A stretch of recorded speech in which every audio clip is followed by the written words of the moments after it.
जय हिंद बच्चों, मैं श्री कुमार नायर स्वागत करता हूं आप सभी का आपके अपने YouTube चैनल पे। बच्चों, आज हम पढ़ने वाले हैं अर्थमेटिक प्रोग्रेशन के लॉन्ग आंसर टाइप के क्वेश्चन जो परीक्षा बोर्ड में दिए हुए हैं। बच्चों, ये जो क्वेश्चन है इसका मैं डिटेल एनालिसिस करेंगे, अपन डिटेल सॉल्यूशन बनाएंगे।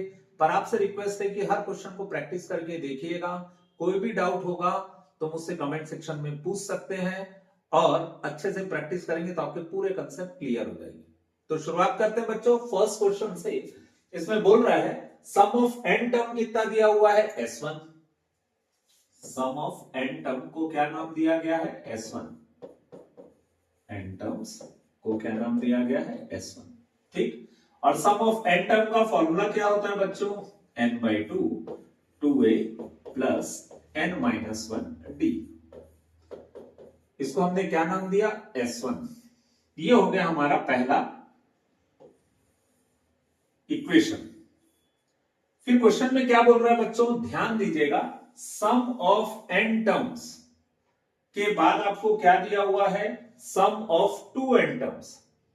तो हम n की जगह क्या लिख देंगे? 2n। n की जगह क्या लिख देंगे बच्चों? 2n। बस जहां पे आपका n है वहां पे कौन से टर्म की बात कर रहे हैं हम? 2n टर्म की। तो n की जगह क्या लिख देंगे? 2n। तो जहां पे n है वहां पे क्या आ जाएगा? 2n। जहां पे n है वहां पे क्या आ जाएगा? 2n। और इसका नाम देंगे S2। आप इसमें थोड़ा सा मेहनत करो बच्चों तो आपको दिखेगा कि ये दोनों क्या हो जाएंगे? कैंसल। या इसको एक काम करते हैं, ऐसे ही रखते हैं, जब जरूरत पड़ेगी तब हम इसको सॉल्व करेंगे। ये हो गया S2। अब तीसरा क्वेश्चन में क्या बोल रहा है बच्चों? सम ऑफ एन टर्म की जगह अब क्या ले रहा है? 3n term. कौन सा टर्म ले रहा है? 3n term. तो आपको अगेन ये तो मालूम चल गया होगा, अब n की जगह हमको क्या लेना है? 3n। तो ये हो जाएगा n की जगह क्या लेंगे? 3n। n की जगह क्या ले लेंगे? 3n। n की जगह 3n। n की जगह 3n। बस यही चेंज होगा। और सम ऑफ 3n टर्म को क्या लेंगे? S3। इस तरीके से बच्चों हमने फर्स्ट इक्वेशन, सेकंड इक्वेशन और थर्ड इक्वेशन फाइंड कर दिया। अब क्वेश्चन में आपको ये बोल रहा है बच्चों, prove that S3 equal to 3 into S2 minus S1। ये प्रूफ करना है। तो जब भी बच्चों प्रूफ करने वाला क्वेश्चन होता है, हम या तो लेफ्ट हैंड साइड लेते हैं या राइट हैंड साइड लेते हैं। हमको किसको लेना है? जिसका वैल्यू ज्यादा है। क्यों? क्योंकि हमारे पास वो हुनर है कि हम ज्यादा वैल्यू को कम कर सकते हैं, कम को हम ज्यादा नहीं कर सकते। इसीलिए हम क्या करते हैं? कम वैल्यू वाले को लेते हैं, ज्यादा वैल्यू वाले को लेते हैं। सॉरी, RHS का वैल्यू कितना है? 3S2 minus S1। तो बच्चों यहां पर S2 की जगह पे अपन क्या लिख देंगे? S2 का वैल्यू जो हमने फाइंड किया था 2n/2 2a प्लस 2n-1d। ये इसका वैल्यू हमने लिख दिया। अब हमको किसका वैल्यू लिखना है बच्चों? S1 का। S1 का फॉर्मूला क्या था? n/2 2a plus n-1d। ये भी हमने लिख दिया। हमने S2 की वैल्यू लिख दी और S1 की वैल्यू लिख दी। अब हमको करना क्या बच्चों? इसको सिंप्लीफाई करना है। तो आप देख रहे हैं इसके बाहर इनटू में क्या दिया हुआ है? n/2। इसके बाहर भी n/2 दिया। तो n/2 को अपन क्या निकाल लेते हैं बच्चों? कॉमन निकाल लेते हैं। तो यहां क्या बच जाएगा? 2a plus 2n-1d।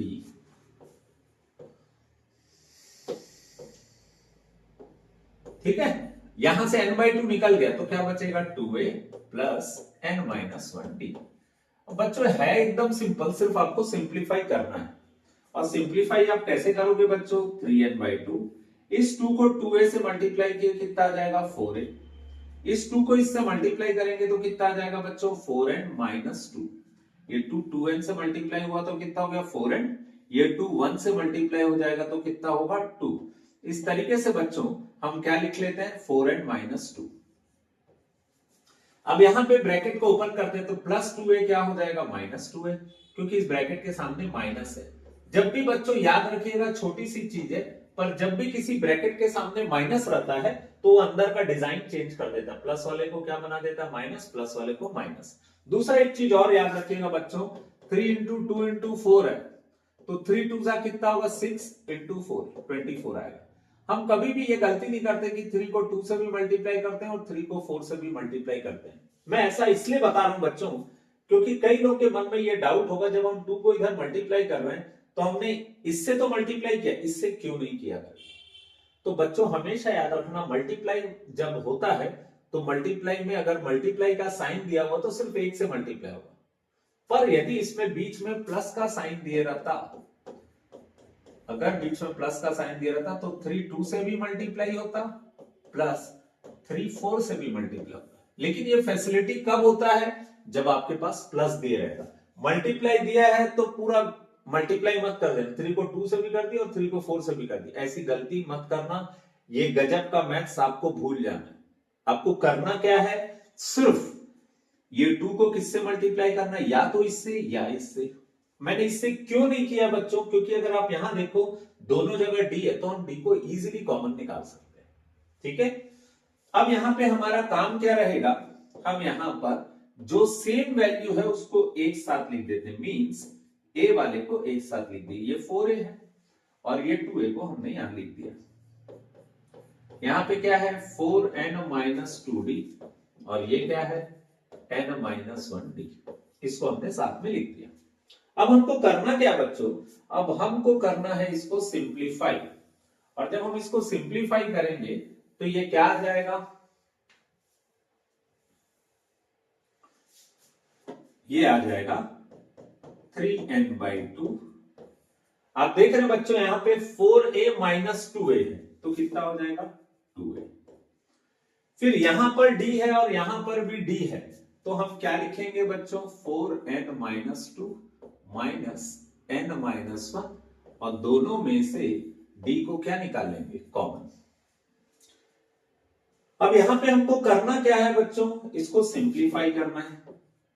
हम इसमें तो कुछ कर नहीं सकते क्योंकि a वाला सिर्फ एक ही टर्म है, ये जो d वाले टर्म है इसको सिंप्लीफाई करते हैं। इस ब्रैकेट के सामने प्लस है तो इसमें कोई चेंज नहीं होगा, जैसा वैसे का वैसे आ जाएगा। लेकिन इस ब्रैकेट के सामने माइनस है तो अंदर का डिजाइन चेंज कर देगा, प्लस n को क्या बना देगा माइनस है, -1 को क्या बना देगा +1। ठीक है, तो ये हो जाएगा 3n/2 2a plus 4n - n कितना होगा 3n, -2 + 1 कितना होगा -1d। बच्चों अगर आप देखो तो ये किसका फॉर्मूला है, S3 का। हमने यहां निकाला था S3 = 3n/2 2a + 3n-1d। तो ये किसका वैल्यू है, S3 का, और यही क्या है आपका, यही है आपका LHS। इस तरीके से बच्चों ये क्वेश्चन प्रूफ हो जाएगा, आपके लिए एकदम सिंपल है ये।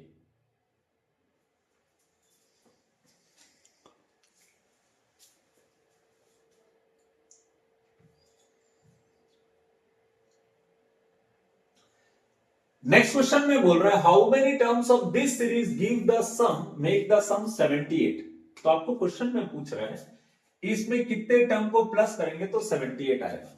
तो क्या करते हैं बच्चों, 24 21 18 एंड सो ऑन, सीरीज याद है आपको। क्वेश्चन में क्या बोल रहा है, क्वेश्चन को समझने से पहले हम हमेशा किसी भी एपी में पहले दो चीज निकालते हैं, ए और डी। ए क्या होता है फर्स्ट टर्म, फर्स्ट टर्म कितना हमारा 24। डी क्या होता है कॉमन डिफरेंस, कैसे निकालते हैं a2 - a1। a2 का वैल्यू कितना है 21, a1 का वैल्यू कितना है 24। एक प्लस है और एक माइनस है तो हम क्या करेंगे बच्चों माइनस, डी का वैल्यू कितना आ जाएगा -3। अब यहां पर आप एक चीज नोटिस कर लो बच्चों, कितने टर्म का सम 78 आएगा तो हमें पता नहीं है, तो हम क्या लिखते हैं sum of n term will be 78। मतलब n नंबर को प्लस करेंगे तो 78 आएगा, ये हम सोच सकते हैं। तो सम ऑफ n टर्म का फॉर्मूला क्या होता है बच्चों, n/2 2a plus n-1d equal to क्या लिखेंगे 78।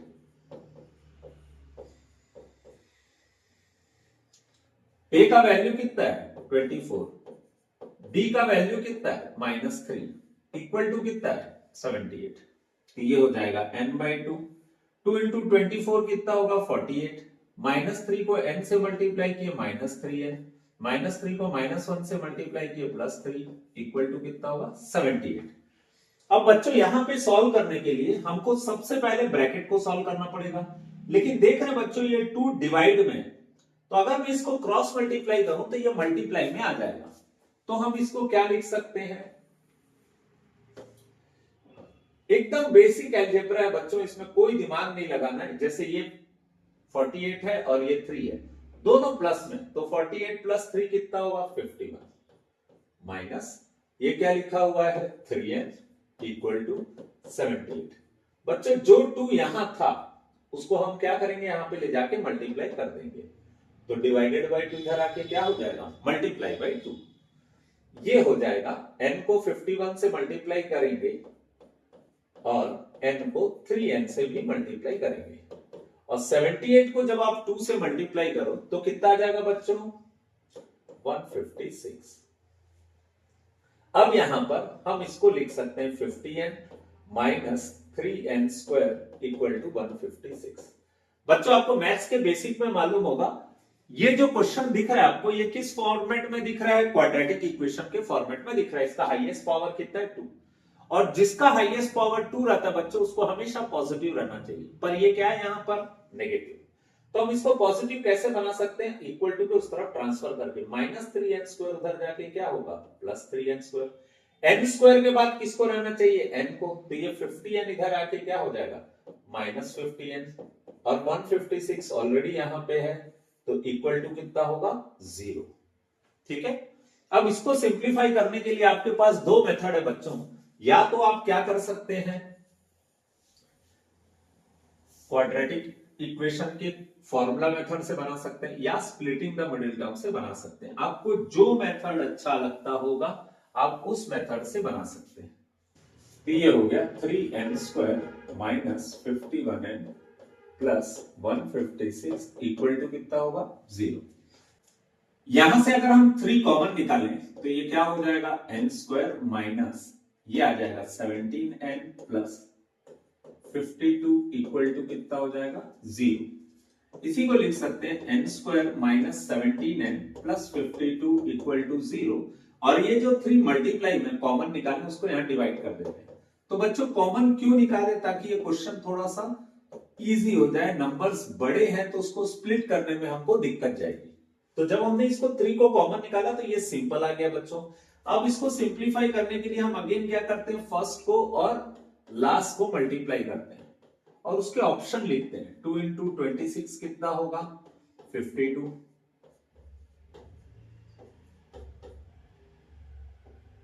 13 फोर कितना होगा 52। तो आप यहां पर देख रहे हो बच्चों, ऐसे ऑप्शंस को लेना है जिसमें प्लस या माइनस करने से क्या आ जाए 17।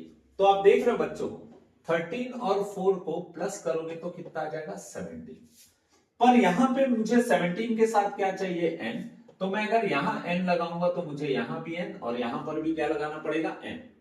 एक और चीज आप ध्यान दोगे बच्चों, ये 17n तो आ गया पर इसके सामने क्या साइन है माइनस, तो माइनस लाने के लिए 17n में माइनस लाने के लिए मुझे 17 के सामने क्या लिखना पड़ेगा माइनस। तो ये अगर चेंज एक में किया तो मुझे सब में करना पड़ेगा, इसको भी लिख सकते हैं और इसको भी लिख सकते हैं। तो यहां पर हम n स्क्वायर माइनस 17n को क्या लिख सकते हैं माइनस 13n माइनस 4n।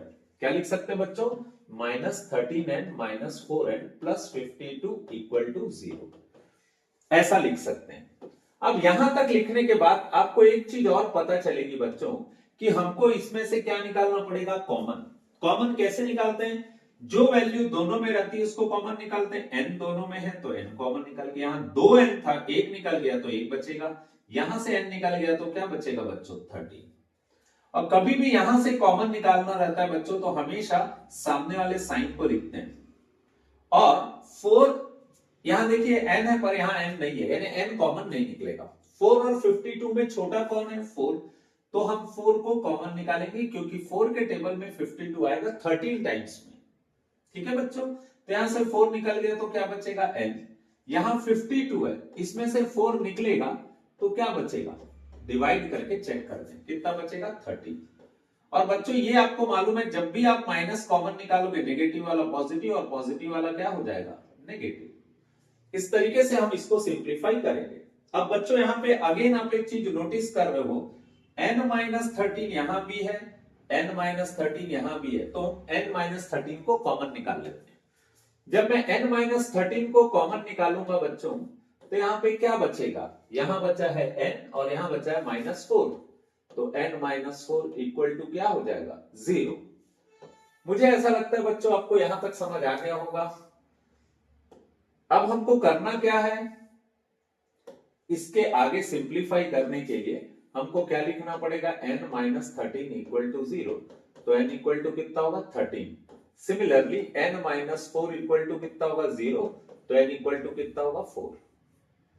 तो बच्चों ये कहना ये चाहता है कि आप शुरू के 4 टर्म को सम करोगे तो भी आपका सम 78 आएगा, और शुरू के 13 टर्म को सम करोगे तो भी आपका सम कितना आएगा, 78। इस सुनने में बच्चों थोड़ा सा अजीब लग रहा है, पर है एकदम सही बात।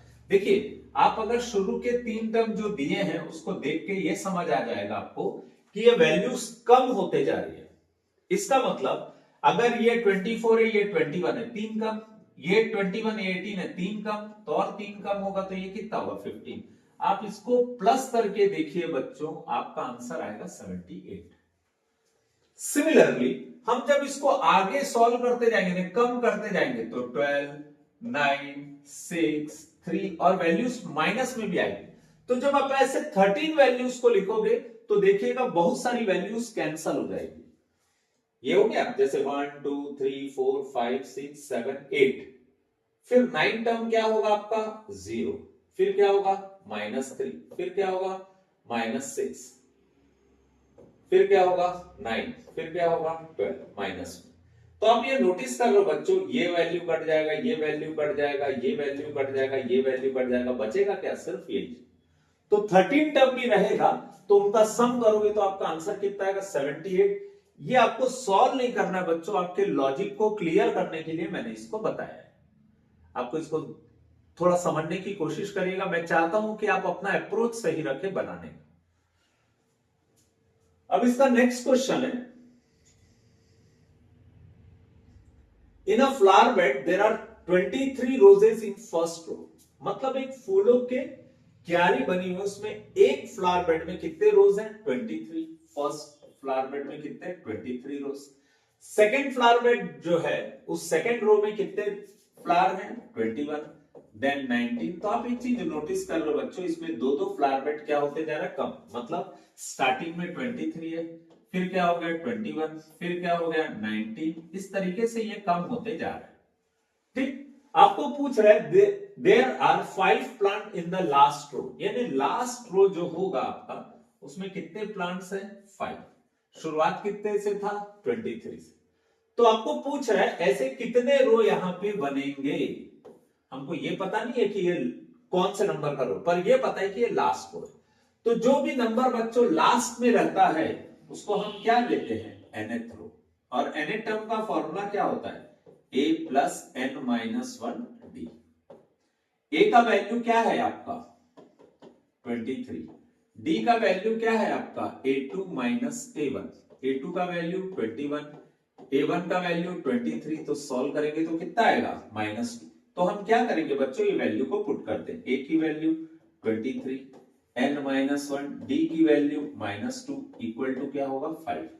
बच्चों आपको यहां देखने से ही पता चल गया आपको किसका वैल्यू फाइंड करना है, n का। तो +23 ट्रांसफर होगा, 23 इधर ट्रांसफर होके क्या हो जाएगा बच्चों, -23। तो हमारा क्वेश्चन कुछ ऐसा आ जाएगा, n-1 इंटू -2 इक्वल टू 5 -23। 5 और 23 को माइनस करेंगे तो कितना आ जाएगा बच्चों, -18।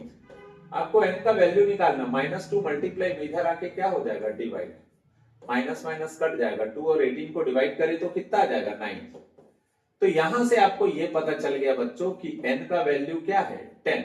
इसका मतलब पहले में 23 रो में रोजेस है, फिर 21 रोजेस, तो लास्ट जिसमें 5 रोजेस हैं ये कौन से नंबर का टर्म होगा, 10th टर्म होगा, यानी 10th रो होगा बच्चों। इन an AP pth term is q, 1/q। आपको क्वेश्चन में क्या बोल रहा है, pth टर्म कितना है, 1/q, और qth टर्म कितना है, 1/p। तो आपको प्रूफ करने बोल रहा है p qth टर्म इज 1। हम सबसे पहले क्या करते हैं बच्चों, पीए टर्म अगर 1/q है तो पीए टर्म का फॉर्मूला क्या होगा, a plus p minus 1d, ये होगा आपका पीए टर्म का फॉर्मूला। क्यूए टर्म कितना होगा, 1/p। क्यूए टर्म का फॉर्मूला कितना होगा, a plus q minus 1d। अब यहां पर ये हमारा फर्स्ट टर्म है, ये हमारा सेकेंड टर्म है। अब हमको क्या करना पड़ेगा, हम दोनों टर्म्स को वो कर देते, सिंप्लीफाई कर देते हैं। तो बच्चों देख रहे हो, फर्स्ट टर्म क्या है आपका, a plus P minus 1d equal to कितना है, फर्स्ट 1/q। सेकेंड इक्वेशन क्या था, a plus Q minus 1d equal to कितना है, 1/p। तो आप कितने इक्वेशन ले रहे हैं बच्चों, 1 एंड 2। कितने इक्वेशन ले रहे हैं, 1 एंड 2। तो इसको सिंप्लीफाई कैसे करेंगे बच्चों, एकदम सिंपल है। आपको करना क्या है, ये दोनों का साइन क्या है, सेम, तो आप इसका साइन क्या कर दोगे, चेंज। ये एक का साइन चेंज किया तो इसका भी साइन क्या करना पड़ेगा, चेंज। इसका साइन भी क्या करना पड़ेगा, चेंज। तो बच्चों यही है एलिमिनेशन मेथड। इसमें हम करते क्या है, हम साइन चेंज कर देते हैं। अगर एलिमेंट का कोफिशिएंट सेम हो तो इसके कोफिशिएंट सेम है, इसका 1 इसका 1, तो साइन चेंज कर दिए। अब यहां पर देख रहे हो बच्चों आप, ये क्या लिखा हुआ है, p माइनस 1d, और ये क्या लिखा है बच्चों, q माइनस 1d। ये है पॉजिटिव और ये क्या है, नेगेटिव। अब यहां पे कितना है, 1/q माइनस 1/p। अब करना क्या है बच्चों, हमको एकदम सिंपली, आपको समझ आ गया होगा। यहां से आपको हमेशा याद रखिएगा बच्चों, एपी में आपको दो ही चीज की वैल्यू सबसे इंपॉर्टेंट रहती है, एक की ए की और एक डी की। तो यहां देख रहे हो, ए तो शहीद हो गया, मतलब आपको फाइंड क्या करना है, डी। और डी कैसे फाइंड कर सकते हैं बच्चों, देखो यहां भी डी है, यहां भी डी है, तो डी को हम क्या निकाल सकते हैं, कॉमन। यहां क्या बचेगा बच्चों, p माइनस 1, और यहां पे क्या बचेगा बच्चों, q माइनस 1 इक्वल टू, इसको कैसे सिंप्लीफाई करेंगे, इसको सिंप्लीफाई करने के लिए हमको एलसीएम निकालना पड़ेगा। q और p का एलसीएम कितना होगा, qp। p 1 से मल्टीप्लाई होगा और q 1 से मल्टीप्लाई होगा, इस तरीके से। अब यहां पर इसको सिंप्लीफाई करने के लिए हमको क्या करना पड़ेगा बच्चों, ब्रैकेट को ओपन करना पड़ेगा। तो ये होगा p माइनस 1, इस ब्रैकेट को ओपन करेंगे तो प्लस q क्या हो जाएगा, माइनस q, माइनस 1 क्या हो जाएगा बच्चों, प्लस 1, d इक्वल टू क्या होगा, p minus Q upon P Q. Minus 1 plus 1 क्या हो जाएगा, कट जाएगा, तो हो जाएगा p minus Q D equal to p minus Q upon P Q. Again बच्चों d का वैल्यू निकालना, मतलब p माइनस क्यू का यहां कोई काम नहीं है, तो ये गरीब कहां चल देगा, नीचे। p माइनस क्यू कहां जाएगा, नीचे। और यहाँ ऑलरेडी कौन था, पी क्यू, और यहाँ पे कौन था, p माइनस क्यू। तो ये दोनों क्या हो जाएंगे, कैंसिल। जब दोनों कैंसिल हो जाएंगे बच्चों, तो हमको करना क्या पड़ेगा, हमको क्या करना पड़ेगा बच्चों, d का वैल्यू लिखना पड़ेगा। ऊपर कुछ नहीं बचा है तो हम 1 लिखेंगे, और नीचे क्या बचा है, pq। बच्चों गलती से भी इसको pq मत लिख देना, pq नीचे बचा है तो उसको नीचे लिखना, ऊपर कुछ नहीं बचा, मतलब क्या बचा हुआ है, 1। तो d का वैल्यू कितना हो गया, 1/pq। अब आप एक चीज जानते हैं बच्चों, कभी भी दो इक्वेशन को आप सॉल्व करते हैं तो एक आंसर आता है, उस आंसर को किसी भी एक इक्वेशन में आप पुट कर सकते हो। तो मैं इसको फर्स्ट इक्वेशन में पुट कर देता हूं, और फर्स्ट इक्वेशन क्या बोलता है, फ्रॉम इक्वेशन 1। फर्स्ट इक्वेशन क्या बोलता है, a plus p minus 1d equal to 1/q। फिर से ध्यान दीजिएगा बच्चों, फर्स्ट इक्वेशन क्या बोलता है, a plus p minus 1d equal to 1/q। तो हम यहां पर क्या करेंगे बच्चों, हमने किसका वैल्यू फाइंड कर दिया है, d का, तो हम d की जगह पे क्या पुट करेंगे, d की जगह पे पुट करेंगे d की वैल्यू 1/pq। तो इस d की जगह पे हम क्या पुट करेंगे, 1/pq। ठीक। अब यहां से आपको किसकी वैल्यू निकालनी है बच्चों, a की। तो आप कैसे निकालोगे, इस p को आप इससे मल्टीप्लाई करो, p को किससे मल्टीप्लाई करें, 1/pq से। फिर माइनस 1 को किससे मल्टीप्लाई करें, 1/pq से, इज इक्वल टू क्या बचेगा, 1/q।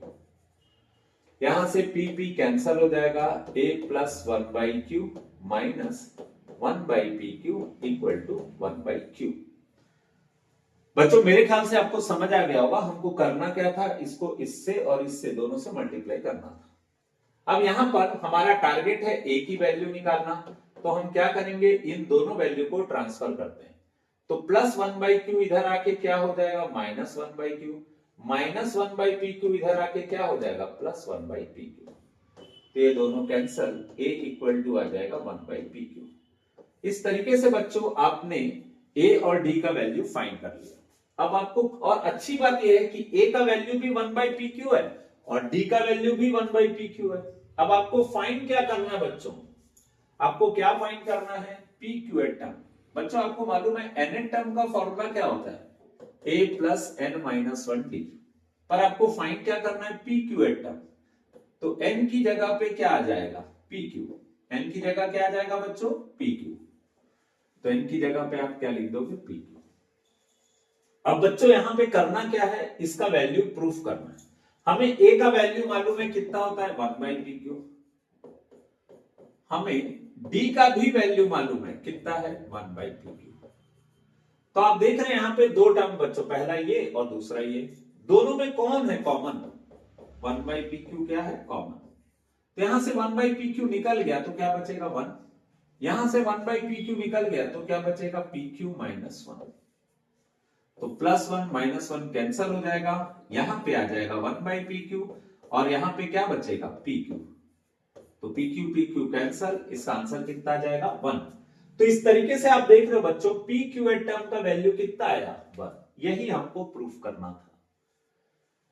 तो बच्चों क्वेश्चन एकदम सिंपल रहेगा, सिर्फ आपका कंसेप्ट क्लियर रहना चाहिए तभी आपसे बनेगा। और उसके लिए प्रैक्टिस मस्ट है बच्चों, जितना प्रैक्टिस करोगे उतना आपका कंसेप्ट क्लियर होते जाएगा। नेक्स्ट क्वेश्चन में बोल रहा है, in an AP 12th term is greater than, 12th term को हम क्या लिखेंगे बच्चों, is greater than 5th term by 14। मतलब 12th टर्म बड़ा है, 5th टर्म छोटा है, और 12th टर्म कितना बड़ा है, 14 बड़ा है। इसका मतलब दोनों में डिफरेंस कितने का होगा, 12th टर्म और 5th टर्म का डिफरेंस कितने का होगा, 14 का। एकदम सिंपल सा लॉजिक है बच्चों, 12th टर्म को A12 लिखे, 5th टर्म को A5 लिखे, और क्वेश्चन में बोल रहा है 12th टर्म बड़ा है।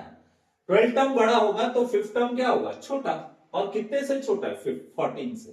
तो दोनों का डिफरेंस 14 है। बस इतना ही लॉजिक लगाना है बच्चों, इसमें कोई एक्स्ट्रा लॉजिक नहीं लगाना है। अब हम इसी को सिंप्लीफाई करते हैं, A12 को क्या लिख सकते हैं, A प्लस 11D। A5 को क्या लिख सकते हैं, A plus 4D equal to कितना होगा, 14।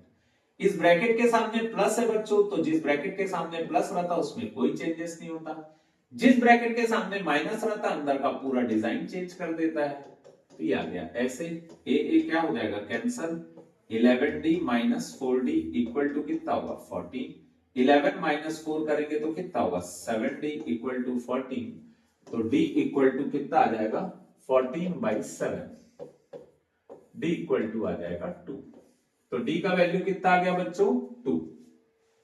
अब यहां पर आप एक चीज नोटिस कर रहे बच्चों, D का वैल्यू आने के बाद एक सेकंड इक्वेशन को भी हम भाव देते हैं, sum of these terms are 36। Sum of these term मतलब दो ही टर्म की बात हो रही है, 12th टर्म और 5th टर्म, 12th टर्म और 5th टर्म। तो क्वेश्चन में बोल रहा है sum of these term is 36। इन दोनों टर्म का सम कितना दिया हुआ है, 36। तो बच्चों 12th टर्म को हम क्या लिख सकते हैं, A plus 11D। 5th term को हम क्या लिख सकते हैं, A प्लस 4D। ठीक है। अब यहां पे करना क्या है बच्चों हमको, ये है A और ये है A, तो A प्लस A कितना होगा, 2A। ये 11D, ये है 4D, दोनों को प्लस करेंगे तो कितना आएगा, 15D इक्वल टू कितना होगा, 36। अब बच्चों आप यहां देख रहे हो D का वैल्यू कितना है, 2। D का वैल्यू कितना है, 2।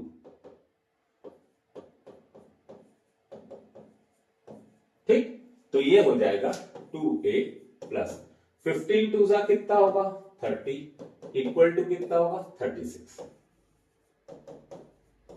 प्लस 30 इधर जाके क्या होगा, माइनस 30। 36 माइनस 30 कितना होगा, 16। तो A इक्वल टू हो जाएगा 16/2, A इक्वल टू आ गया 8। तो इस तरीके से बच्चों हम ए भी निकाल लिए, हम डी भी निकाल लिए। अब क्वेश्चन में क्या फाइंड करने बोल रहा है, mth टर्म। बच्चों आपको ये मालूम है ए का वैल्यू 8 है, डी का वैल्यू 2 है। ए का वैल्यू कितना है 8 और डी का वैल्यू कितना है 2। ये ए और डी पता चल गया, तो मैंने आपको कहा है आप कोई भी टर्म निकाल सकते हो, पर यहाँ mth टर्म निकालने बोल रहा है। mth टर्म का फॉर्मूला क्या होता है, a plus m minus 1d।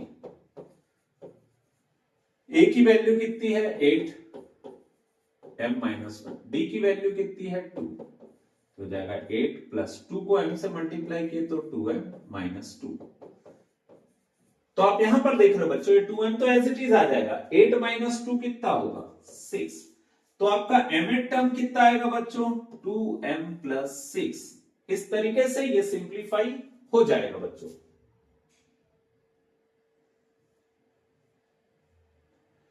Next question में बोल रहा है, in an AP some of 4th and 8th term is, किसका सम बोल रहा है, 4th टर्म और 8th टर्म दोनों का सम कितना दिया है 24। तो बच्चों 4th टर्म को हम क्या लिखेंगे, a plus 3d। 8th term को हम क्या लिखेंगे, a plus 7d equal to कितना होगा 24। a प्लस a कितना होगा 2a, 3d प्लस 7d कितना होगा 10d इक्वल टू कितना होगा 24। Late it be equation number 1। मेरे ख्याल से बच्चों यहां तक आपको समझ आ गया होगा ये फर्स्ट इक्वेशन कैसे आया।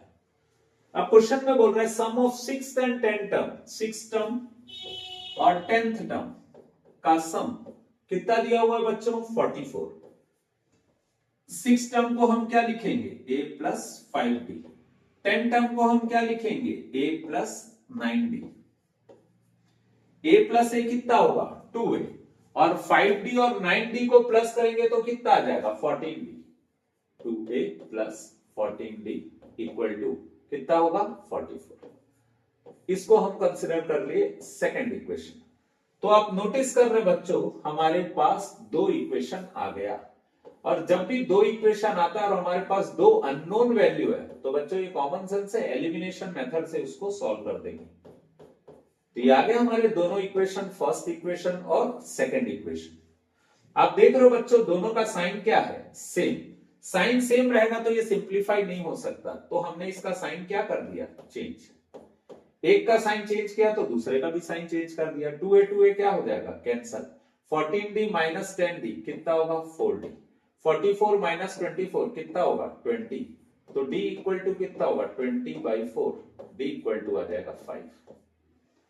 कभी भी हम दो इक्वेशन को सॉल्व करते हैं बच्चों तो हमेशा एक आंसर आता है। इस आंसर को किसी भी एक इक्वेशन में पुट करते हैं तो हमारा दूसरा आंसर आ जाता है। तो आप यहां पे नोटिस कर रहे हैं बच्चों, हमने अभी किसका वैल्यू निकाला, डी का। अब हमको अगर ए का वैल्यू निकालना है तो इस डी को किसी भी एक इक्वेशन में पुट कर देते हैं जो हमको इजी लग रहा है। मुझे ये इक्वेशन इजी लग रहा है बच्चों, तो इसीलिए मैं डी की वैल्यू इसमें पुट कर देता हूं। डी की वैल्यू कितनी है 5, ये हो गया 24। तो 2a प्लस 10 5 का कितना होगा 50 equal to 24। 2a equal to 24 plus 50 को ट्रांसफर करेंगे तो क्या होगा बच्चों माइनस 50। 24 और 50 को माइनस करेंगे तो आ जाएगा माइनस 26। तो a इक्वल टू हो जाएगा minus 26 divided by 2, a equal to होगा माइनस 30। तो आप यहां पे नोटिस करना बच्चों, आपके पास a का भी वैल्यू है, आपके पास d का भी वैल्यू है, और आपको क्या फाइंड करने बोल रहा है, फर्स्ट थ्री टर्म्स। क्या फाइंड करने बोल रहा है बच्चों, first three terms. First three terms में क्या क्या आ जाएगा आपके पास, first term, second term and third term. तो फर्स्ट टर्म कितना है हमारा माइनस 30। हम सेकेंड टर्म कैसे निकालेंगे बच्चों, फॉर्मूला होता है a प्लस डी। a का वैल्यू है माइनस 30, d का वैल्यू है 5, इसको सॉल्व करेंगे तो आ जाएगा माइनस 8। ये आ गया हमारा सेकेंड टर्म, ये आ गया हमारा फर्स्ट टर्म। और थर्ड टर्म कैसे निकालेंगे बच्चों, a प्लस 2d। तीन टर्म निकालने बोला है तो हम इसके फॉर्मूले को पुट करके वैल्यू निकाल लेते हैं। तो ये हो जाएगा माइनस 30, 2 5 का कितना होगा 10, माइनस 13 प्लस 10 कितना होगा माइनस 3। इस तरीके से बच्चों हम इसको सिंप्लीफाई कर सकते हैं।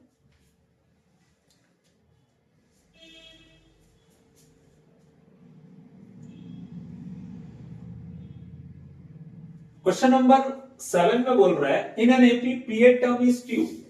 पी ए टर्म कितना दिया बच्चों? क्यू।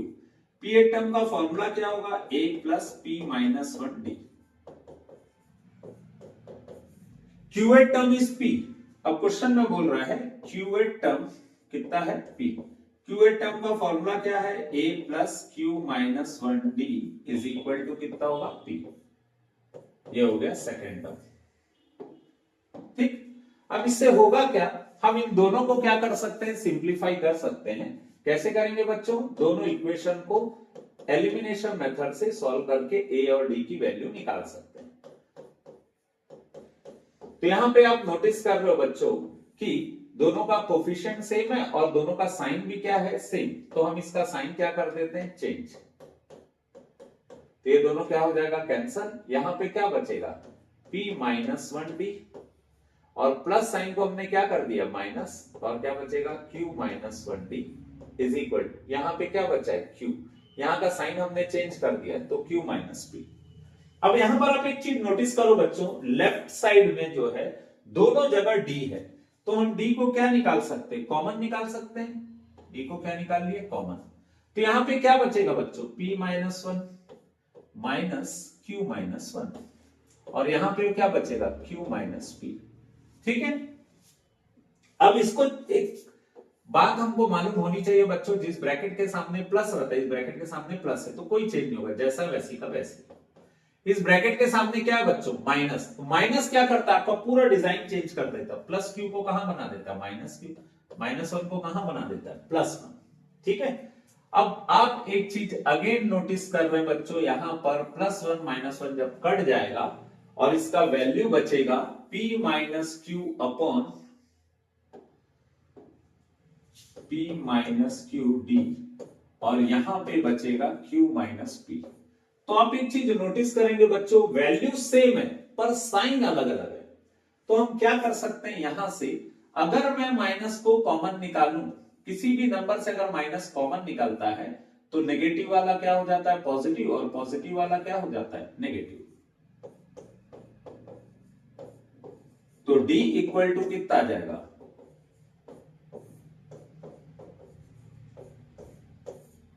कैंसल हो जाएगा। d इक्वल टू कितना आ जाएगा? माइनस 1। d इक्वल टू कितना आ जाएगा बच्चों? माइनस 1। तो आप देख रहे हैं आपके पास d की वैल्यू फाइंड हो गई। अब आपको a फाइंड करना है। तो बच्चों आपको मालूम है कभी भी अगर आपको a फाइंड करना है तो इसको किसी भी एक इक्वेशन में पुट कर देंगे जो आपको इजी लगता है। तो मुझे ऐसा लगता है बच्चों ये जो फर्स्ट इक्वेशन था हमारा ये इजी है, इसीलिए हम इसमें इस वैल्यू को पुट कर देते हैं। और d की वैल्यू कितनी आई है बच्चों? माइनस 1। तो हम जहां पे d है वहां पे क्या पुट कर देते हैं? माइनस 1। माइनस 1 जब p से मल्टीप्लाई होगा तो क्या होगा? Minus p। माइनस 1 से मल्टीप्लाई होगा तो क्या होगा? प्लस 1 इक्वल टू कितना होगा? q। यहां से a की वैल्यू निकालनी है तो हमको इन सब वैल्यू को ट्रांसफर करना पड़ेगा। तो माइनस p इधर जाके क्या होगा? Plus p। ये क्या है? Plus q। प्लस 1 इधर जाके क्या होगा? माइनस 1। तो ये a का वैल्यू आ गया और ये d का वैल्यू है। आपको क्वेश्चन में क्या फाइंड करने बोल रहा है? p plus qth term. क्या फाइंड करने बोल रहा है बच्चों आपको? p plus qth term. तो आपको मालूम है अगर p टर्म रहता है तो फॉर्मूला क्या रहता है? a plus p minus 1t। पर यहाँ कौन सा टर्म फाइंड करने बोला आपको? p plus q। तो यहाँ पे क्या लिखेंगे? p plus q। a की वैल्यू मालूम है आपके पास कितनी है? p प्लस q माइनस 1, और यहां पर कितना है? p प्लस क्यू माइनस 1, और d की वैल्यू है माइनस 1। अब यहां पे करना क्या होगा बच्चों? आपको देख के ही समझ आ गया होगा। आपको करना क्या होगा? इस क्वेश्चन को सिंप्लीफाई करना होगा। इसमें तो आप कुछ नहीं कर सकते, तो इसलिए इसको जैसा वैसे का वैसे लिख लीजिएगा। p प्लस क्यू माइनस 1 ऐसा लिख लेंगे। अब यहां पर नेक्स्ट क्वेश्चन में इन दोनों के बीच में क्या साइन दिया है बच्चों? मल्टीप्लाई। तो मल्टीप्लाई करेंगे, माइनस 1 को p से मल्टीप्लाई करेंगे तो कितना आ जाएगा? Minus p। माइनस 1 को q से मल्टीप्लाई करेंगे तो कितना आएगा? Minus q। प्लस क्या आ जाएगा? 1। इन दोनों के साथ हादसा हो जाएगा और ये भी नहीं बचेगा, तो p प्लस q टर्म कितना आ गया? 0। तो बच्चों ये 0 तभी आएगा जब आप इसमें एक भी गलती ना करें, और वो गलती है ना एकदम माइन्यूट से होगी, छोटी छोटी गलती होगी। इसीलिए प्लीज अपने कंसेप्ट को क्लियर रखिएगा, बार बार प्रैक्टिस करेंगे तो आपको वो कंसेप्ट भी क्लियर हो जाएंगे। नेक्स्ट क्वेश्चन थोड़ा सा बड़ा है बच्चों। If p qth term are a b c respectively, आपको बोल रहा है पीएट टर्म कितना है आपका ए, क्यूएट टर्म आपका कितना है बी, और आरएट टर्म आपका कितना है सी। हम हमेशा फर्स्ट टर्म क्या लेते हैं बच्चों, small a. Let first term be small a. पर यहां पर एक चीज देख रहे हो, स्मॉल ए फर्स्ट टर्म नहीं हो सकता, क्योंकि क्वेश्चन में दिया है कि स्मॉल ए कौन सा टर्म है, पीएट टर्म। तो आप हमेशा याद रखिएगा बच्चों, जैसे आप एक सीरीज लिख रहे हो, सपोज 5, 10, 50, आगे कहीं पर भी जाकर कोई भी नंबर रिपीट नहीं कर सकता। आप सोचोगे यहां 10 आए तो कभी नहीं आएगा, क्योंकि या तो सीरीज बढ़ता हुआ रहेगा या सीरीज कम होता हुआ रहेगा, एक जैसा नहीं रहेगा। इसका मतलब अगर पीएट टर्म में कहीं पर ए आया है तो इस तरफ कहीं भी ए नहीं आएगा। इसका मतलब हमको फर्स्ट टर्म ए नहीं लेना है, फर्स्ट टर्म ए को छोड़ के कुछ भी ले सकते हैं। तो हम ए से सिमिलर क्या है, कैपिटल ए, तो हम यहाँ पे फर्स्ट टर्म क्या ले लेते हैं, कैपिटल ए, और कॉमन डिफरेंस क्या ले लेते हैं, कैपिटल डी। बस ये छोटी सी चीज आपको याद रखना है बच्चों, तो आपसे एक भी गलती नहीं होगी। अब आप इस चीज को, फॉर्मूले को बनाइए। पीए टर्म का फॉर्मूला क्या होगा, a plus P minus 1 D is equal to small a. बच्चों इसमें ये चीज ध्यान रखने की बात है कि फर्स्ट टर्म को कैपिटल ए ही लेना है। इस सीरीज का फर्स्ट टर्म क्या होगा, कैपिटल ए, और सीरीज ऐसा जाते जाएगा, कहीं पर कौन आएगा ए, ये सीरीज ऐसे ही जाते जाएगा, कहीं पर कौन आएगा बी, ऐसे ही सीरीज में कहीं पर कौन आएगा सी। पर ये याद रखिएगा फर्स्ट टर्म क्या रहेगा, कैपिटल ए। ठीक है, फिर इसी में हम लेते हैं second term, sorry qth term. Qth term कितना है बी, क्यूएट टर्म का फॉर्मूला क्या होगा, a plus Q minus 1 D is equal to कितना होगा b. Let it be equation number 2। अब हमको क्या फाइंड करना है, इक्वेशन नंबर 3, और वो क्या है, R at term equal to कितना दिया हुआ है सी। आर एट टर्म का फॉर्मूला क्या होता है बच्चों, A plus are minus 1 D is equal to कितना होगा सी। Let it be equation number 3। शायद यहां तक बच्चों समझ आ गया होगा। और ये जो वैल्यूज है ना, हमको क्या करना है, इन वैल्यूज को पुट करना है। कैसे पुट करेंगे बच्चों, देखते हैं। ये क्या लिखा हुआ है आपका ए, तो आपको मालूम है बच्चों ए की वैल्यू क्या है, a plus P minus 1 D. तो इस ए की जगह पे हम क्या लिखेंगे, ए प्लस पी माइनस 1 डी। इस ए की जगह पे हमने लिखा, ठीक। और उसके बाजू में क्या लिखा है बच्चों, क्यू माइनस आर। सिमिलरली अब हमें क्या करना है बच्चों, b की वैल्यू लिखना है, और b की वैल्यू कितनी है, a plus Q minus 1 D. ये हमने किसकी वैल्यू लिखी, b की, और b के बाद में क्या लिखा है बच्चों, r माइनस पी, तो हम यहां लिखेंगे r माइनस पी प्लस। मेरे ख्याल से बच्चों यहां तक समझ आ गया होगा। कोई भी छोटा सा डाउट होगा तो पहले क्लियर कर लीजिए, क्योंकि मैंने एकदम सिंपल वे में इसको बताया है। हमने किया क्या है बच्चों, a की जगह पे a की वैल्यू पुट की, और उसके बाद q माइनस आर, फिर b की जगह पे b की वैल्यू पुट की, फिर r माइनस पी, फिर c की जगह पे c की वैल्यू पुट करेंगे, और c की वैल्यू क्या है, a plus r minus 1 D, c का वैल्यू है, इनटू क्या लिखेंगे, p माइनस क्यू। हमने किया क्या है बच्चों, LHS को सॉल्व किया। तो LHS को जब सॉल्व करेंगे तो ये 0 लेके आना रहेगा बच्चों, ठीक है। अब हमको थोड़ी सी मेहनत ज्यादा करनी है। कैसे करेंगे, q माइनस आर को किससे मल्टीप्लाई करेंगे, a से, तो हो जाएगा a into Q minus R. फिर q माइनस आर को किससे मल्टीप्लाई करेंगे, इससे, q minus R p minus 1 D, ठीक है। अब एक चीज नोटिस करो बच्चों, आपको यहां पे क्या करना पड़ेगा, r माइनस पी को किससे मल्टीप्लाई करना पड़ेगा, a से, तो कितना हो जाएगा, a into R minus P. Plus फिर a को r माइनस पी को किससे मल्टीप्लाई करना पड़ेगा, q माइनस 1d से, तो r minus P into Q minus 1d। ये हो गया मल्टीप्लाई। यहां तक मल्टीप्लाई करने के बाद बच्चों आपको क्या करना पड़ेगा, आपको अगले क्वेश्चन में जाना पड़ेगा, अगले नंबर्स के में जाना पड़ेगा। तो इसमें आप क्या करेंगे, अगेन p माइनस क्यू को किससे मल्टीप्लाई करोगे, a से, तो क्या आ जाएगा p minus Q into a। फिर आप इसमें r माइनस 1d को किससे मल्टीप्लाई करोगे, p माइनस क्यू से, ऐसा मल्टीप्लाई हो जाएगा। अब यहां पे होगा क्या बच्चों, आप जब ब्रैकेट ओपन करो तो कोई चेंजेस नहीं आएगा क्योंकि सब में प्लस है। तो इसीलिए हम क्या करते हैं बच्चों, थोड़ा सा कॉमन सेंस लगाते हैं, ए वाले को एक साथ लिख देते हैं, ये है ए क्यू माइनस आर प्लस फिर ए वाला कौन सा, ये ए आर माइनस पी, फिर यहां आगे बढ़ते हैं तो ए पी माइनस क्यू।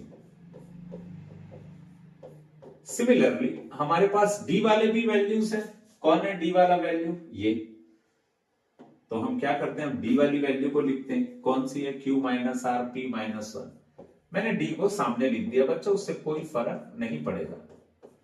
ठीक, सिमिलरली यहां पर भी देख रहे हो बच्चों, ये डी वाली वैल्यू है, तो हम क्या लिखेंगे, R minus P Q minus 1 D. Similarly यहां भी आर वाली डी वाली वैल्यू है, तो हम लिख लेंगे R minus 1 D P minus Q, और ब्रैकेट को क्लोज कर देंगे। बच्चों मेरे ख्याल से आपको समझ आ गया होगा, पहले हमने ए की वैल्यू पुट की, बी की वैल्यू पुट की और सी की वैल्यू पुट की, फिर इसके बीच में मल्टीप्लाई है तो हमने मल्टीप्लाई कर दिया, क्यू माइनस आर को ए से भी और पी माइनस 1d से भी मल्टीप्लाई कर दिया।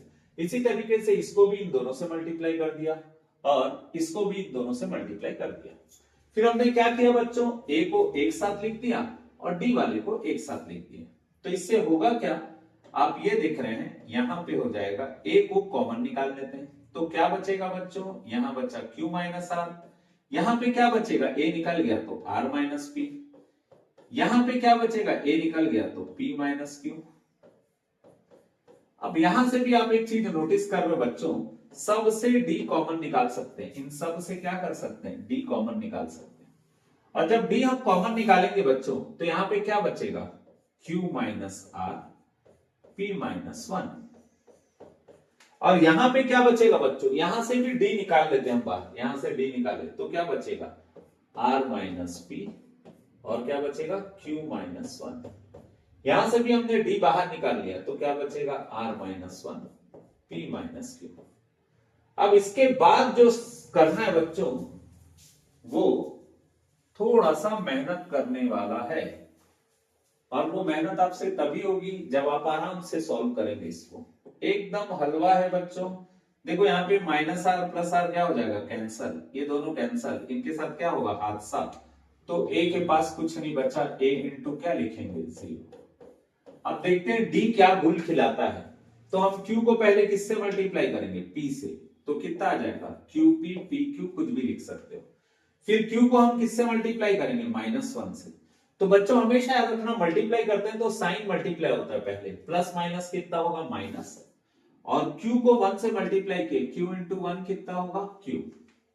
सिमिलरली माइनस आर को भी हम क्या करेंगे, मल्टीप्लाई करेंगे, किससे, p से, तो माइनस प्लस माइनस, आर को p से मल्टीप्लाई किया तो कितना आ गया, rp, फिर माइनस आर को -1 से मल्टीप्लाई किया तो कितना आया, प्लस आर। ठीक है, अब यहां पर हम r को q से मल्टीप्लाई करें तो कितना आ जाएगा, rq, फिर r को -1 से मल्टीप्लाई करें कितना आ जाएगा, -r, माइनस पी को q से मल्टीप्लाई किए कितना आ जाएगा, minus P Q, minus P को -1 से मल्टीप्लाई किए कितना आ जाएगा, प्लस पी। सिमिलरली r को p से मल्टीप्लाई करेंगे तो कितना आएगा, rp, r को -q से मल्टीप्लाई करेंगे तो कितना आ जाएगा, -rq, -1 को p से मल्टीप्लाई करें तो -p, इसको इससे मल्टीप्लाई करें तो +p। अब बच्चों करना क्या है, आपको सबको काटना ही है, बस -r +r कट जाएगा, है ना, -q किससे कटेगा, प्लस क्यू से minus P plus p cut गया, plus rp minus rp plus p Q minus r q plus r q सब कट गया। तो यहाँ पे आएगा क्या बच्चों, ए को जब 0 से मल्टीप्लाई किए 0 आया, डी के साथ भी कितना आ जाएगा 0, तो ये भी 0 ये भी 0, 0 प्लस 0 कितना हो गया 0। यही है आपका आरएचएस। एकदम इंपॉर्टेंट क्वेश्चन है बच्चों, अच्छे से कर लेना।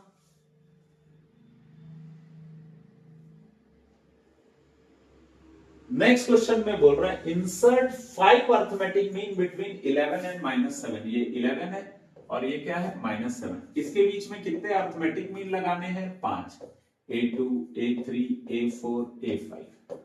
तो बच्चों आप देख रहे हो यहां पे फर्स्ट टर्म क्या होगा 11 और -7 कौन से नंबर का टर्म होगा, ये अगर फर्स्ट टर्म है तो ये कौन सा term, second term, third term, fourth term, fifth term, sixth term और ये क्या होगा 7। दूसरा बच्चों हम कॉमन सेंस भी लगा सकते हैं, हमारे पास यहाँ पे एक नंबर है, यहाँ पे दूसरा नंबर है, इसके बीच में 5 नंबर है, तो ये 6वां नंबर होगा और ये लास्ट में है तो ये 7वां नंबर होगा, यानी 7 टर्म होगा -7। तो लास्ट टर्म कैसे निकालते हैं बच्चों, अगर अर्थमेटिक मीन दिया है, जितना मीन दिया जैसे 5 मीन दिया है तो उसमें 2 प्लस करना है, एक सामने वाला और एक पीछे वाला। जैसे यहां पे अगर दिया रहता 8 टर्म है तो ये 9th टर्म होता और ये क्या होगा 10th, यानी हर नंबर मीन दिया है तो जितने मीन दिए उसमें 2 प्लस करना, तो ये लास्ट टर्म आ जाएगा। अब बच्चों अगर आपको ये पता चल गया है कि -7 जो है वो 7th टर्म है, -7 कौन सा टर्म है 7 टर्म, तो आपको करना क्या रहेगा 7 टर्म का फॉर्मूला लिख देंगे, a + 6d = कितना लिखेंगे -7, a का वैल्यू 11, 6d = -7। हमको d का वैल्यू निकालना है, +11 इधर जाके क्या हो जाएगा -11, तो 6d = हो जाएगा -18, d = होगा -18/6, d = होगा -3, d का वैल्यू कितना आया -3। अब बच्चों यहां से हमको करना क्या है, d आ गया हमारे पास, a भी है हमारे पास, तो हमको क्या करना पड़ेगा, बचे हुए टर्म्स को फाइंड करना पड़ेगा। हमारा पहला टर्म कौन सा है जिसको फाइंड करना है a1, ये कौन सा टर्म है बच्चों सेकंड टर्म, और सेकंड टर्म को फाइंड करने का आपको फॉर्मूला मालूम है कितना होता है a + d। a कितना है बच्चों 11, d कितना है बच्चों, प्लस d की जगह क्या लिखेंगे -3, 11 - 3 कितना होगा 8। तो इस तरीके से बच्चों आपने आपका फर्स्ट अर्थमेटिक मीन फाइंड कर लिया। अब आपको क्या फाइंड करना है सेकंड अर्थमेटिक मीन। ये जो सेकंड अर्थमेटिक मीन है बच्चों ये कौन सा टर्म है थर्ड टर्म। थर्ड टर्म को आप कैसे निकालोगे a + 2d, a का वैल्यू है 11 और d का वैल्यू है -3, तो ये क्या होगा बच्चों 11 - 6 बोले तो 5, ये कौन सा टर्म है second arithmetic mean.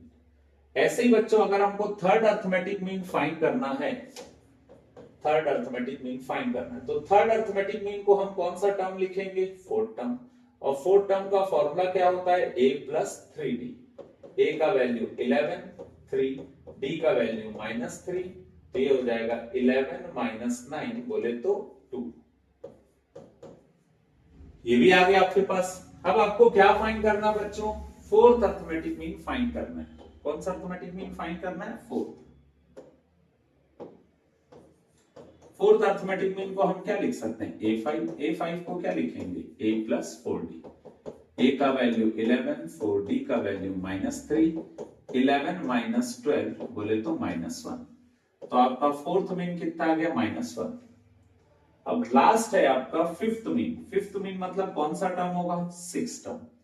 Fifth mean कौन सा टर्म है सिक्स टर्म, और सिक्स टर्म के लिए आप फॉर्मूला क्या लिखोगे a + 5d, a की जगह 11, d की जगह -3, तो जाएगा 11 - 15 बोले तो -4, फिफ्थ मीन कितना हो गया -4। अब बच्चों आप चाहो तो इन सभी वैल्यू को यहां पे पुट करके चेक कर सकते हो, ठीक। ये भी कॉमन सेंस है बच्चों, इसमें कोई भयंकर दिमाग नहीं लगाना, आपको सिर्फ कॉमन सेंस लगाना है। आप देख रहे हो कि कॉमन डिफरेंस कितना आया था -3, कॉमन डिफरेंस कितना आया था बच्चों -3, है ना, डिफरेंस कितना आया था -3, तो इसका मतलब 11 में 3 को माइनस किए तो कितना आएगा 8। First arithmetic mean, second arithmetic mean, third, fourth, fifth arithmetic mean. आपको 5 अर्थमेटिक मीन फाइंड करना। अब इसमें 3 प्लस माइनस किए तो 5, 5 में 3 माइनस किए तो 2, 2 में 3 माइनस किए तो -1 -4। अब चेक कर लो बच्चों, A1 का वैल्यू कितना आया 8, A2 का वैल्यू कितना है बच्चों 5, A3 का वैल्यू कितना आया 2, A4 का वैल्यू आया -1, A5 का वैल्यू आया -4। तो बच्चों ये है कॉमन सेंस, पर हमको इसको कॉमन सेंस लगा के नहीं बनाना, हमको फॉर्मूला लगा के बनाना है। आप इजीली बना सकते हो बच्चों, बस आपको प्रैक्टिस करना पड़ेगा। ये क्वेश्चन, ये चैप्टर एकदम इजी है। इसका नेक्स्ट क्वेश्चन देख लो बच्चों।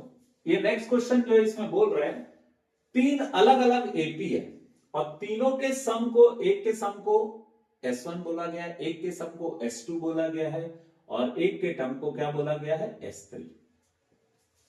अब देखो यहां पे क्वेश्चन 3 एपी है, तो सबका फर्स्ट टर्म क्या है अलग अलग और कॉमन डिफरेंस भी क्या है वो देख लेते हैं, क्योंकि हमको इसी की जरूरत पड़ती है।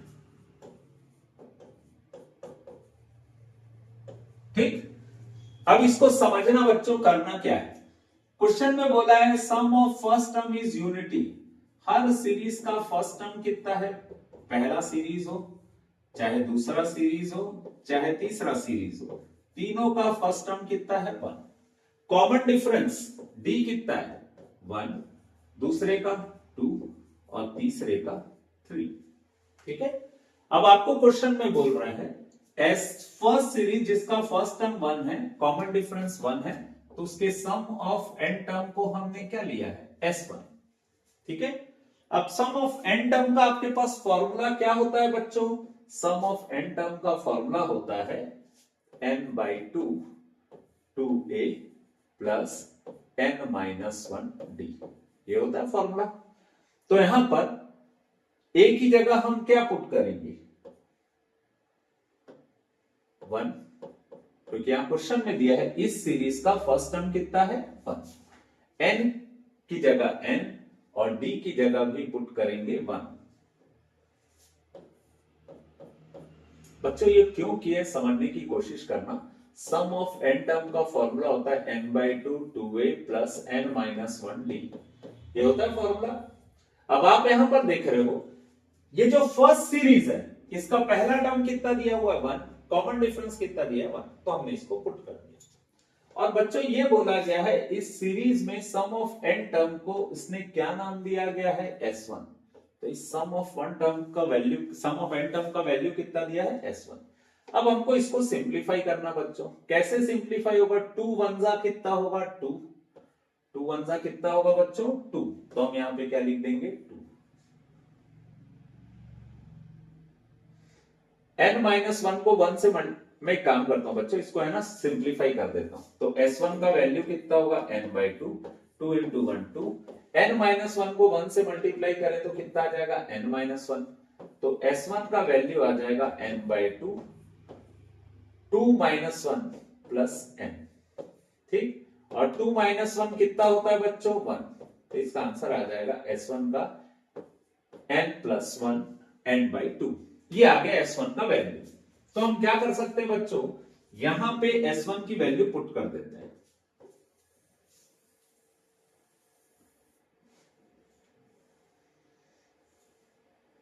ये हमको याद रखना है ना, S1 का वैल्यू ये रख लेते हैं।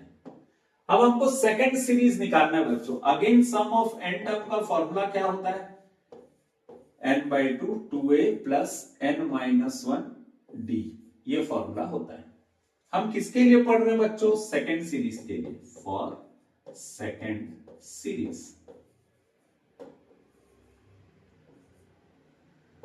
तो सम ऑफ n टर्म को हम क्या लेंगे S2, ये हो गया n/2, a की जगह क्या लेंगे बच्चों 1, d की जगह क्या लेंगे 2।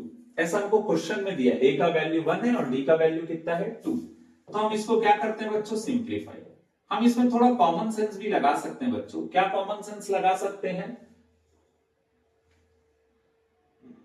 नहीं लगाते, चलो हम इसको एज इट इज लिख देते हैं 2 प्लस n को 2 से मल्टीप्लाई किए तो कितना है 2n -2, तो ये हो जाएगा n/2, 2 2 क्या हो जाएगा कैंसल, तो यहां आ जाएगा 2n। इस तरीके से हमारा किसका वैल्यू आ गया बच्चों, S2 का वैल्यू भी आ गया। किसका वैल्यू आ गया, S2 का। ये वैल्यू को हम मिनिमाइज करके रख रहे हैं बच्चों, अभी जरूरत पड़ेगा तो हम यूज करेंगे। ठीक, अब हम किसके लिए निकाल रहे हैं, सम थर्ड सीरीज के लिए निकाल रहे हैं। किसके लिए निकाल रहे हैं बच्चों, थर्ड सीरीज के लिए। तो फॉर्मूला क्या होगा, n/2, 2, a की जगह क्या लिखेंगे 1, n-1, dna क्या होगा 3। क्वेश्चन में बोला है फर्स्ट सीरीज का कॉमन डिफरेंस 1 है, सेकंड सीरीज का कॉमन डिफरेंस 2 है, थर्ड सीरीज का कॉमन डिफरेंस 3 है। तो हम d की जगह क्या लिख दिए 3, तो हो जाएगा n/2, 2 1 सा कितना होगा 2, प्लस 3 को n से मल्टीप्लाई किए तो 3n-3, ये हो जाएगा n/2 3n। 2 - 3 कितना होगा बच्चों, -1। इस तरीके से हमने तीनों का वैल्यू फाइंड कर लिया बच्चों। अब करना क्या है, हमको प्रूफ करना है, जो उस पे ध्यान देते हैं। ठीक है, देखते हैं प्रूफ क्या करना है। प्रूफ क्या करना है बोल रहा है बच्चों, दिस इक्वल टू दिस। तो हमारा लेफ्ट हैंड साइड क्या है, S1 plus S2 plus S3। तो S1 का वैल्यू कितना था बच्चों, n/2 n+1, यही था n/2 n+1। आप इसको स्मॉल ब्रैकेट से रिप्रेजेंट कर दो, थोड़ा जगह कम लगेगा। फिर सेकेंड टर्म का वैल्यू कितना था बच्चों, n/2, सेकेंड टर्म का वैल्यू कितना था n/2 2n, तो ये लिख दिए n/2 2n। अब थर्ड टर्म को अगर हम देखें, थर्ड सीरीज को, तो इसका सम था n/2 3n-1। तो आप एक चीज नोटिस कर लो बच्चों, यहां भी n/2 है, यहां भी n/2 है, और यहां पर भी n/2 है। तो हम n/2 को क्या निकाल सकते हैं, कॉमन। n/2 कॉमन निकला तो क्या बचेगा, n+1। यहां पे क्या बचा 2n, और यहां पे क्या बचा 3n-1। ठीक है, तो ये हो जाएगा n/2, 3n plus 2n 5n, 5n plus 1n कितना हो जाएगा 6n, -1 प्लस 1 क्या हो जाएगा बच्चों, कैंसल। तो आप यहां पर एक चीज नोटिस कर लो बच्चों, ये कितना आया n/2, इन दोनों को कैंसल कर देते हैं, तो कितना आ जाएगा n इंटू 3n, जिसको अपन लिख सकते हैं 3n²। ये आया बच्चों हमारा लेफ्ट हैंड साइड। अब हमको किसके इक्वल लेके आना, राइट हैंड साइड के इक्वल लेके आना है। अब हम किसको सॉल्व करते हैं बच्चों, RHS को। तो RHS में क्या दिया हुआ है 3s2। तो बच्चों यहां पर आपको मालूम है S2 का वैल्यू कितना आया था n/2 2n। तो आप यहां पर नोटिस करना बच्चों, हम इसको ऐसा लिख सकते हैं, तो 2 क्या हो जाएगा कैंसल, ये आ जाएगा 3n²। और यही क्या है बच्चों आपका LHS। तो आप देख रहे हैं बच्चों LHS और RHS दोनों क्या है, इक्वल। और जब LHS और RHS इक्वल रहते हैं तो हमारा सॉल्यूशन क्या हो जाता है, खत्म।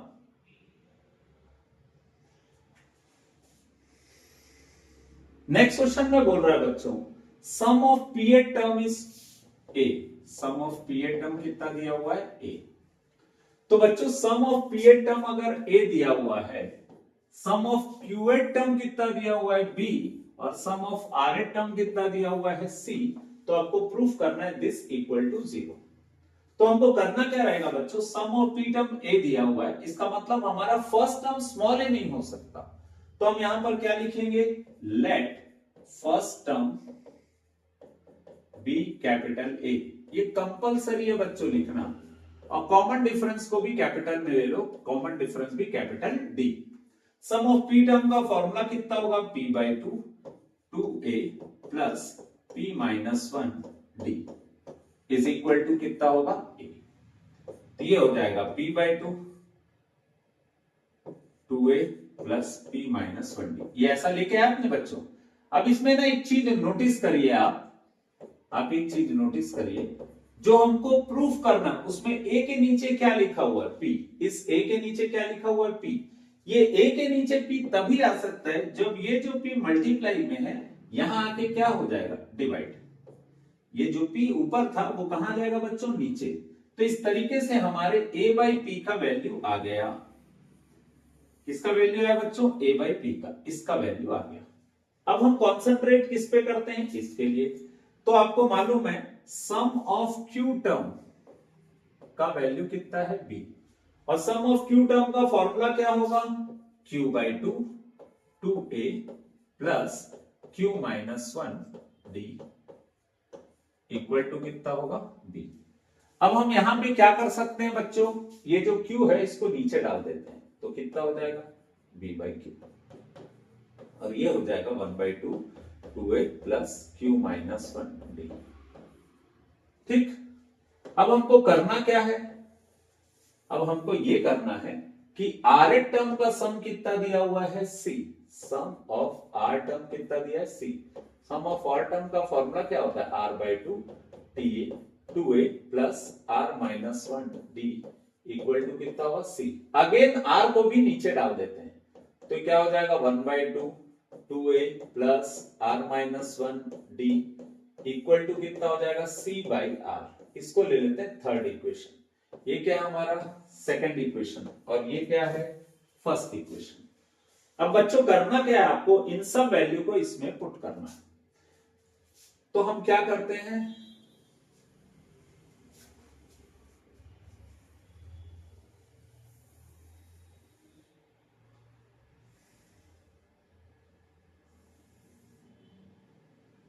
ये वैल्यू को यहां लिखते हैं और इन सब वैल्यू को यहां से हटा देते हैं। ठीक, अब आप देखिए बच्चों यहां पे क्या लिखा है, a बाई पी। तो आपको मालूम है a बाई पी का वैल्यू कितना था, 1 बाई टू ब्रैकेट में 2a plus p minus 1 d, ये इसका वैल्यू था। और बाद में क्या लिखा है, q माइनस r, ये इसका वैल्यू हमने लिख दिया बच्चों, और q माइनस r को यहां लिख दिया। अब हमको किसका वैल्यू निकालना है, b बाई क्यू का, वो भी हम निकाल चुके हैं। b बाई क्यू का वैल्यू कितना था, 1 by two, 2a plus q minus 1 d, और इसके साथ क्या लिखा हुआ है, r माइनस p। अब नेक्स्ट आपको क्या करना है बच्चों, इसका वैल्यू निकालना है c बाई r का। c बाई r का वैल्यू कितना था, 1 by two, 2a plus r minus 1 d, और इसके साथ क्या लिखा हुआ है, p माइनस क्यू। ठीक है, तो ये हमने किया क्या है बच्चों, लेफ्ट हैंड साइड को हमने लिखा है, लेफ्ट हैंड साइड को हमने लिखा है। ठीक, अब आप देख रहे हो यहां भी 1 बाई टू, यहां भी 1 बाई टू, और यहां पर भी 1 बाई टू। तो 1 बाई टू को हम क्या निकाल लेते हैं बच्चों, कॉमन। 1 बाई टू को क्या निकाल लिए, कॉमन। तो जो बचा है उसको लिख लेते हैं, p माइनस 1 d, इसके साथ क्या है, q माइनस r। सिमिलरली यहां पर क्या लिखा है बच्चों, 2a plus q minus 1 d, और क्या लिखा है, r माइनस p। ठीक, अब नेक्स्ट क्या करना है हमको, ये जो वैल्यू बची है इसको लिखना है, 2a plus r minus 1 d, और ब्रैकेट में क्या लिखना है, p माइनस q। ठीक, अब सॉल्व कैसे करेंगे बच्चों, एकदम सिंपल है, लेंथ ही है बस, थोड़ा सा लेंथ ज्यादा इसका। q माइनस r को किससे मल्टीप्लाई किया, 2a से, तो 2a into Q minus r। फिर q माइनस r को किससे मल्टीप्लाई किया, इससे, तो क्या हो जाएगा, p minus 1 d into Q minus r। ठीक, सिमिलरली अब हम क्या करेंगे, इस वैल्यू को भी लिखते हैं, r माइनस p को किससे मल्टीप्लाई कर दिए, 2a से, तो 2a r माइनस p, और यहां क्या किए, q minus 1 d into r minus p। अब क्या करेंगे, अब हम यहां पर p माइनस q को 2a से मल्टीप्लाई कर देंगे, 2a into p minus q, और r minus 1 d into p minus q। ठीक है, अब इसको सिंप्लीफाई करने के लिए हम क्या करते हैं, a वाले को एक साथ रख लेते हैं, a वाले को एक साथ रख लेते। a वाला कौन है, ये q minus r plus 2a, और कौन है a वाला, r माइनस p, और कौन है ए वाला 2a p माइनस क्यू। ठीक है, अब उसके बाद क्या करेंगे बच्चों, जो डी वाली वैल्यूज है उसको भी हम एक साथ रख लेते हैं। डी वाली वैल्यूज को भी क्या कर लेते हैं, एक साथ रख लेते हैं। तो डी वाली वैल्यू कौन सी है, ये पहली value p minus 1 q minus r, plus ये है डी वाली value q minus 1 r minus p, फिर ये है डी वाली value d r minus 1 p minus q. ठीक है, अब करना क्या बच्चों, इसको साथ इसीलिए लिखे हैं सो दैट इन वैल्यूज को हम क्या कर सके, सिंप्लीफाई कर सके। तो जब हम इसको सिंप्लीफाई करेंगे बच्चों तो क्या हो जाएगा, यहां पर आप नोटिस करेंगे जो 2a है उसको हम क्या निकाल सकते हैं, कॉमन। तो यहां पे क्या बचेगा, q minus r plus are minus P plus p minus q. ऐसे ही जब हम d को कॉमन निकालेंगे ये पीछे से, तो यहां पे क्या बचेगा, p minus 1 q minus r plus q minus 1 r minus P plus, अब यहां पर क्या बचेगा, d निकल गया तो r minus 1 p minus Q, ये वैल्यू ऐसा बच गया। ठीक है, और यहां पे क्या होगा बच्चों, हादसा हो जाएगा, plus Q minus Q cut जाएगा, ये सब कट जाएगा, तो a के साथ क्या आ जाएगा बच्चों, 0, 2a के साथ क्या आ जाएगा 0। अब किसकी बारी है, d की। तो हम यहां पे क्या करेंगे, मल्टीप्लाई करेंगे, p को q से मल्टीप्लाई किए तो कितना आया, pq, p को हम r से मल्टीप्लाई किए तो कितना आया, माइनस पी आर या rp, फिर माइनस q प्लस r। ठीक है, अब यहां पे करना क्या है बच्चों, आपको जो बची हुई वैल्यूज है उसको भी मल्टीप्लाई करना है। तो हम मल्टीप्लाई करेंगे तो क्या आएगा, इस q को अपन r से मल्टीप्लाई करें तो कितना आ जाएगा, qr, फिर q को माइनस p से मल्टीप्लाई किए कितना आ जाएगा, माइनस pq, माइनस 1 को r से मल्टीप्लाई किए तो माइनस r, इससे मल्टीप्लाई किए तो प्लस p, r को p से मल्टीप्लाई किए तो कितना हो जाएगा, rp, r को q से मल्टीप्लाई किए तो कितना होगा, माइनस qr, माइनस 1 को p से मल्टीप्लाई किए माइनस p प्लस p। ठीक है, अब यहां पर क्या होगा, minus p plus p cut जाएगा, minus r plus r cut जाएगा, plus qr minus qr cut जाएगा, plus q minus q cut जाएगा, minus rp plus rp cut जाएगा, minus pq plus pq cut गया, मतलब कुल मिला के सब कट गया। क्या बचा, a के साथ 0 और d के साथ 0, कुल मिला के ये क्या हो जाएगा, 0, और 0 इंटू कुछ भी कितना होगा, 0, तो यही है क्या आपका RHS। तो इस तरीके से बच्चों ये क्वेश्चन सिंप्लीफाई हो जाएगा, थोड़ा सा लेंथी है पर इजीली बन जाएगा। और इस तरीके से बच्चों हमने अरिथमेटिक प्रोग्रेशन के सीजी बोर्ड के पूरे क्वेश्चन सॉल्व कर लिए।